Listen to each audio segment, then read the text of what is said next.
How to change levels on Royal Match. In this video, I'm going to show you how you can change or upgrade the level. First of all, open the application.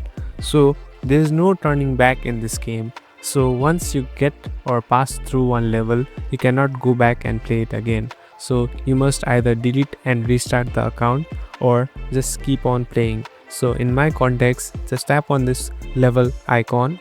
So as you can see, I am in level 16. But there is no such option as selecting other level or even my oldest level.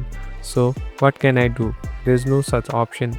So simply tap on this level 16 and tap on this play button. So the only option you have is keep on playing until you reach the final level or the maximum level. Thank you for watching this video. I hope this video will help you.